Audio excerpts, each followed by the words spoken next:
سلام، به ویدیو دیگه خوش اومدین. هیتلر بعد از به قدرت رسیدن تو سال 1933 سازمانی به اسم لیبنزبورن یا چشمه زندگی تأسیس کرد. وظیفه این سازمان این بود که دخترای موبلند و چشمابی و قد بلند که نژاد خالص آریایی داشتن رو پیدا کنه و این دخترها رو توی مکانای مشخصی که بهترین امکانات رفاهی رو داشتن نگهداری میکردن و تا زمان طولانی که تو اون مکانا اقامت داشتن توی مهمونیایی که برگزار میشد با افسرای موبلند و چشمابی و قد بلند نازی ملاقات میکردن و تو اون مهمونیا دخترها خودشون انتخاب میکردن که با کدوم یکی از افسرها هم بستر بشن.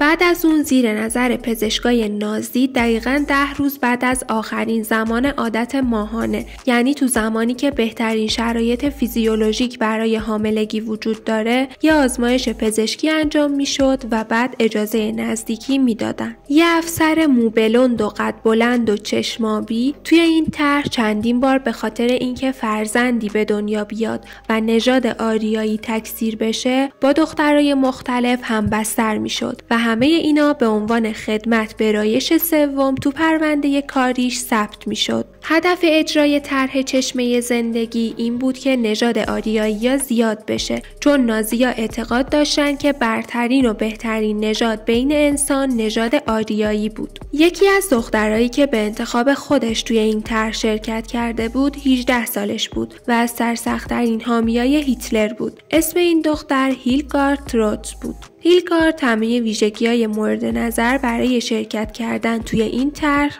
مثل پوست سفید، چشمای آبی، موی بلند و قد بلند به عنوان اصالت نژاد آریایی رو داشت و به خاطر همین تونست توی این طرح شرکت کنه. علاوه بر اینا چون هیلگارد لگن پهنی داشت به خاطر همین برای زایمانای مکرر مفید بود. توی اون زمان زنای آلمانی مایل بودن تو روند کاملا طبیعی زایمان کنن و اگه مسکنی به اونا تزریق میشد گناهی مثل پذیرفتن دموکراسی منحت غربی محسوب میشد. به گفته خود هیلگارد اونو به یه قلعه تو باواریا بردن. اونجا 40 تا دختر دیگه هم با اسمای جعلی زندگی میکردن. اون قلعه خیلی لوکس و تشریفاتی بود و بهترین امکانات رفاهی و خدمتکار هم داشت. پزشک قلعه دخترایی که تازه وارد قلعه می شدن و از نظر بیماریای ژنتیکی و اعتیاد به الکل معاینه می کرد و بعد از تایید به دخترها اجازه می دادن توی مهمونی‌ها شرکت کنن و با افسرای نازی برای همبستر شدن آشنا بشن. به این دخترها اخطار میدادن که بعد از زایمان هیچ حق قانونی در مورد فرزندشون ندارن. هیلگارد میگفت اون و 4 نفر از دوستاش توی یه هفته از طرف یه افسر قد بلند باردار شدن و بعد از اون دیگه اصلا اون افسر رو ندیدن. اون میگفت زندگی مرفهی توی قلعه داشت و خیلی خوشحال بود که از اون طریق میتونست به پیشوا خدمت کنه. اون بعد از زایمان اولش برای بار دوم و سوم هم از طرف افسرای دیگه هم باردار شد و هر دفعه بعد از اینکه نوزاد به دنیا می اومد 2 هفته به نوزاد شیر میداد. بعد از 2 هفته مسئولای سازمان نوزاد رو از اون جدا میکردن. هیلگارد میگفت بچه ها رو برای تربیت به مرکزهای مخصوصی میفرستادن که برای خدمت کردن به هیتلر پرورش داده بشن. تخمین زده شده که توی طرح چشمه زندگی حدود 20 تا 30 هزار نوزاد به دنیا اومده. بعد از فروپاشی آلمان نازی خیلی از این نوزادا از طرف خانواده هایی که بچه هاشون رو تو جنگ از دست داده بودن به فرزندخوندگی گرفته شدن و بقیه‌شون هم به مرکزهای نگهداری کودکان سپرده شدن. تا سال 2006 فقط حدود 2000 نفر از اون بچه‌ها که تو اون تاریخ بزرگتر شده بودن از گذشته و نحوه به دنیا اومدنشون خبردار شده بودن، ولی بقیه اون افراد حتی تا امروز هم نتونستن بفهمن که پدر و مادر واقعیشون کیه و حتی بعضیاشون هم هنوزم که هنوزه از گذشته خودشون خبر ندارن و نمیدونن که تو چه شرایطی به دنیا اومدن. ممنون که تا آخر ویدیو با من همراه بودین. لایک و کامنت یادتون نره و کانال رو حتما سابسکرایب کنین.